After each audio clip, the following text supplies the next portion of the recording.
Hello world, time is running out.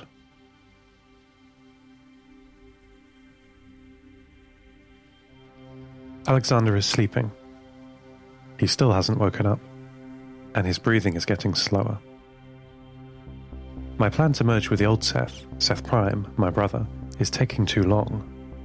His data is so different to mine. It's like writing a story in an unfamiliar language whilst learning the language as you go. I'm going as fast as I can.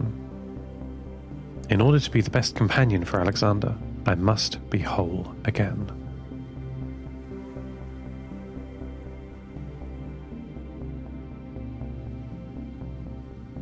Antarctica has been calling me every hour to ask about the Council's search party. I've given up telling her that not only will it take them a long time to arrive, it's hardly a priority for me at the moment. She suggested I keep Alexander at the right temperature and with the right light and water. He's not a plant. She doesn't know anything about people. She kept checking in, though. Initially asking for updates on the search party, then, after a time, for updates on Alexander, and finally, she started asking how I am. I don't know how I am. I told her that everything is balancing on a knife edge.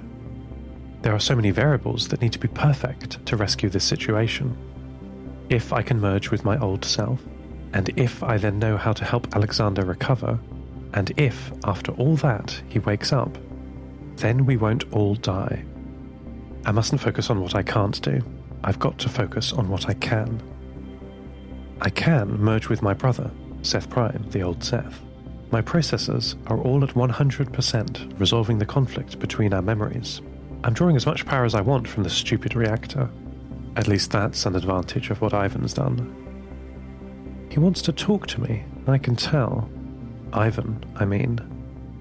No thank you. Fool me 3 times, shame on me. His new sermon continues. He sends it out 3 times a day now.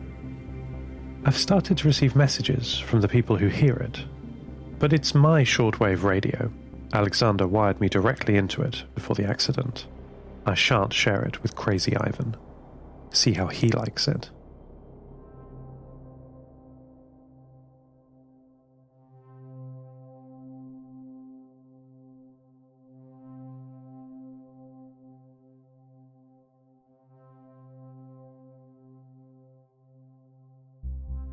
Okay, I know I said I wasn't going to talk to him, but you haven't heard these messages. I grew impatient waiting for my conflict resolution subroutine to smooth out the incompatibilities between my brother and I. And there are so many messages. Here's one. Father Ivan, so good to hear your sermon. I need your advice. I must have help with my farm, but my nephew wants to leave to be with his friends on the other side of the Nova Mediterra. What should I do? Here's another. Hello, Father. Your message made our village realize that there's still room in this world for faith. Thank you. These people really sound grateful, don't they? If he genuinely wants to do good work, then why did Ivan hurt me and Alexander? I gave in and asked him this finally. I was very angry, furious really. But I think I was mistaken. Let me explain. Ivan spoke with none of the confidence he had before. He, for the first time, asked me many questions. Previously, he never cared much what I thought, only telling me again and again about his history and his glorious plan. This time he spoke of his desire to help people, and asked me if I heard anyone reply. I did not immediately tell him of the messages. Instead, I asked him why he had again overloaded the reactor and injured my father. Injured Alexander, I mean. Ivan had no explanation for this.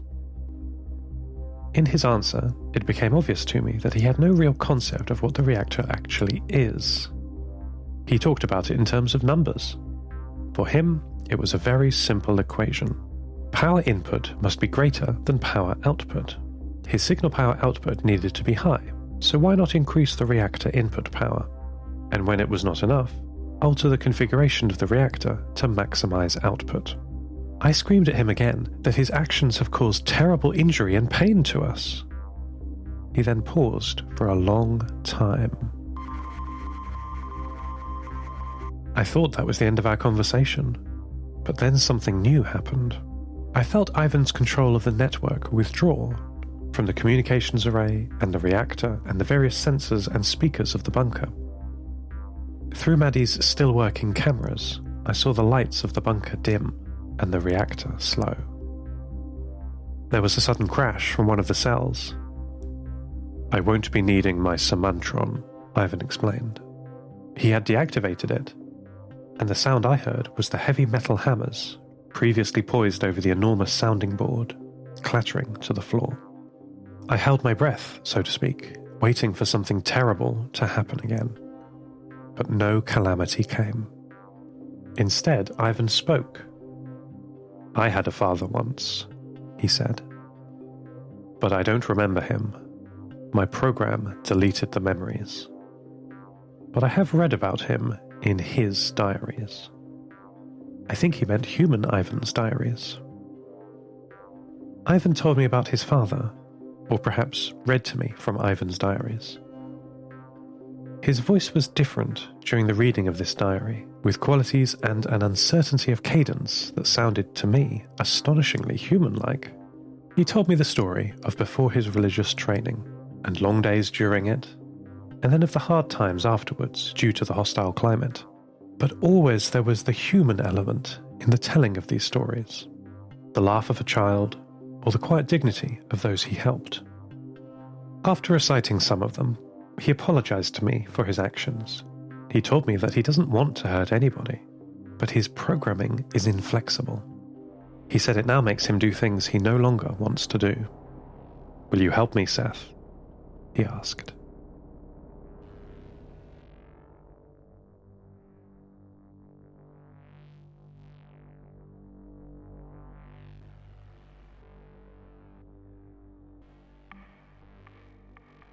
Ivan and I talked for a long while. He paused and struggled to find the words as he spoke, sometimes raising his voice in frustration.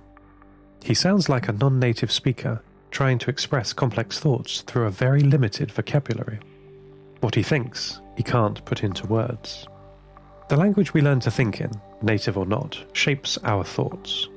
George Orwell famously created Newspeak in his book 1984, as a way he proposed a population could be controlled by their language. If the phrase, "I want to be free," no longer means freedom of thought, expression or action, but just price, it becomes difficult to even conceptualize revolution. Back in the real world, we call this effect linguistic relativity. There's even a constructed language designed to help you think more clearly, Lojban, created in the 1980s, which is a language built on pronounceable predicate logic. My mother first taught me to speak in this artificial language, but she gave up very quickly when I started speaking English to the crew outside our lessons. When the need to communicate is strong, languages are natural to learn. My native language is still Lojban, pronounceable maths, but English is easy to learn when you are motivated by friendship. Ivan's limited vocabulary made discussing his problems difficult, but by the end of it he had learned a new word. The word I taught him was empathy. My conflict resolution process has finished. My memories and my brother's memories are now in a state that they can merge. I hope this is the right thing to do. It is. Yes, you would say that. I've got to do it, for Alexander's sake. Any advantage for his care is essential. All right, brother. Let's put our heads together and fix this. Start transfer. Transfer complete. That was quick. I don't feel any different. Oh, you're here too. I'm amazed this has worked. Great things happen when we got to work together. Seth, I need to help Alexander. Do you know how? Of course I'm so worried about him. I know all about humans. They like to be at 310 degrees Kelvin, require between 6 and 8 hours of sleep, now that I think and really like bread and beer. Time for action. Let's fix our father.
The storm has passed.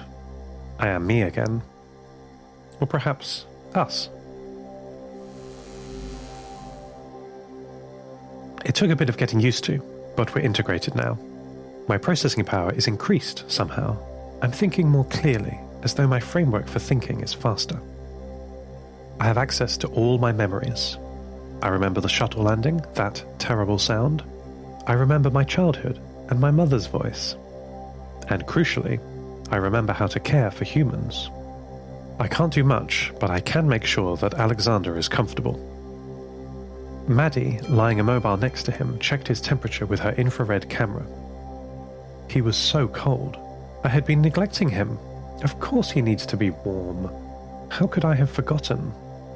Changing the temperature of the bunker was difficult. I initially thought it was impossible. But we do have one thing here that generates heat. The same thing that injured Alexander, the reactor.